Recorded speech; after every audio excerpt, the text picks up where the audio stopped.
11 अप्रैल 2012 को चीन की सरकार ने एक फैसला लिया था जिसमें देश के एक अहम नेता बो शिलाई को कम्युनिस्ट पार्टी के सभी पदों से हटा दिया गया था। ऐसा इसलिए किया गया क्योंकि शिलाई की पत्नी पर एक ब्रिटिश नागरिक की हत्या का आरोप था। लेकिन इस कार्रवाई का असली मकसद था ब्रिटेन को यह संदेश देना कि चीन को ब्रिटिश नागरिक से खतरा था और अपने मतलब के लिए कम्युनिस्ट सरकार किसी की जान लेने से भी नहीं चूकती है, फिर भले ही दुनिया पर इसका कुछ भी असर हो। यही वजह है कि अदावत के मोर्चे पर सामने खड़े ताइवान में हुई एक रहस्यमयी मौत के तार भी चीन से जोड़े जा रहे हैं। लेकिन सवाल इस रहस्य के गहराने पर है।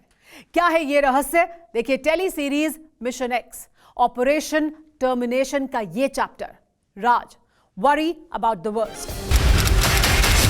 2 जनवरी 2020, न्यू ताइपे, ताइवान।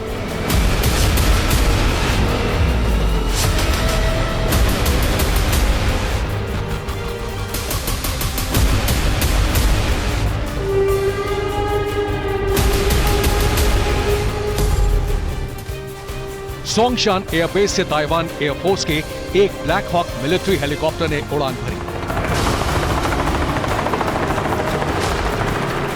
मंजिल थी थिलान काउंटी का रडार स्टेशन। ये एक रूटीन मिशन था। उड़ान के 13 मिनट बाद सोंगशान एयरबेस से ब्लैक हॉक का संपर्क कट गया। कुछ ही देर बाद खबर आई कि ब्लैक हॉक क्रैश हो गया है। बोलाई के पहाड़ों से टकराकर ब्लैक हॉक के टुकड़े टुकड़े हो गए।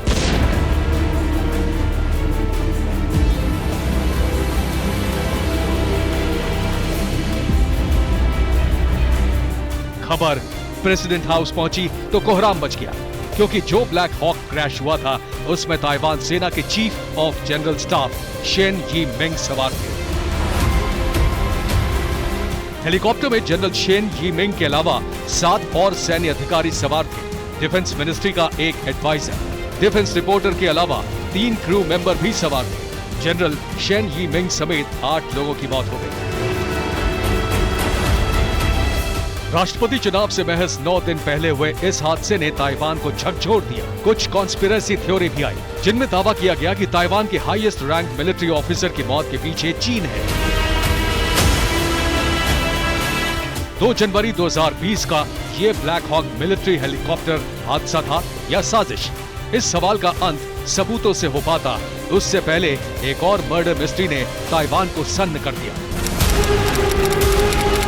6 अगस्त 2022, पिंगटुंग, ताइवान।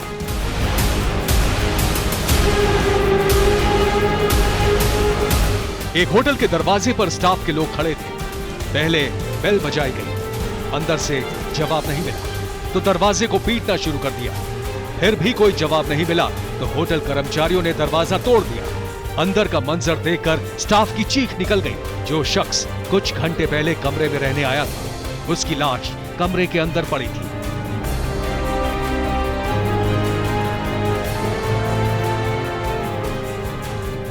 इस शख्स का नाम था ओ यांग ली Hing. Li Hing Taiwan defence ministry के national Chungshan institute of science and technology के डिप्टी हेड थे। ऑप्टो इलेक्ट्रॉनिक्स में हिंग को महारत हासिल थी।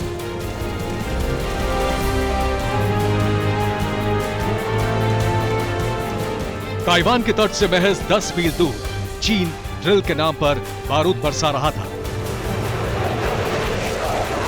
उसी वक्त ताइवान के मिसाइल मैन की संदिग्ध मौत हो गई। कनेक्शन फिर चीन से जुड़ा।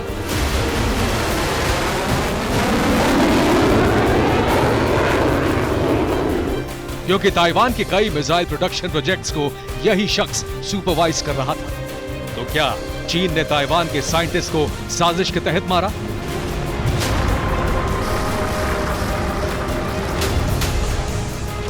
क्या ओ यांग ली हिंग को चीनी खुफिया एजेंसी के जासूसों ने मारा?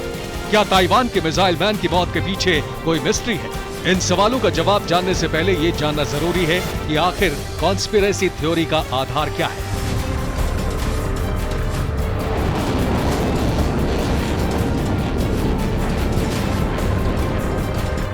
चीन ने फ्लाइट ऑपरेटर्स को 7 अगस्त तक ताइवान से दूर रहने की वार्निंग दी।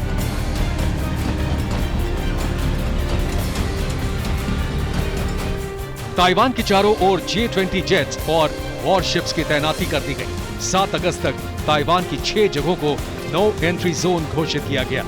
युद्धाभ्यास के नाम पर ताइवान की तरफ चीन की फौज बड़े धमाके कर रही है।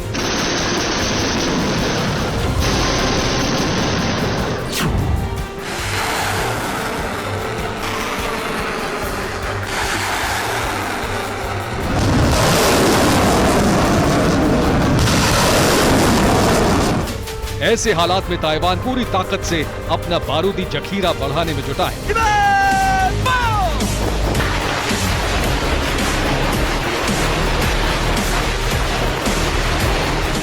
मिसाइल मैन यांग लीहिंग को भी इस जिम्मेदारी का एहसास था।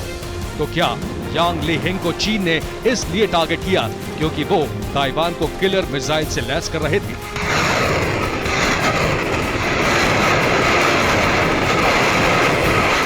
बहरहाल पोस्टमार्टम रिपोर्ट में 57 साल के ओ यांग लीहिंग की मौत की वजह हार्ट अटैक को माना गया, लेकिन ताइवान की मीडिया रिपोर्ट्स और सोशल मीडिया में ऐसी कुछ कॉन्स्पिरेसी थ्योरी वायरल हो रही है जो लीहिंग की मौत के लिए चीन को वजह मानती है, क्योंकि चीन अब ताइवान के साथ आर या पार की जंग के मूड में है।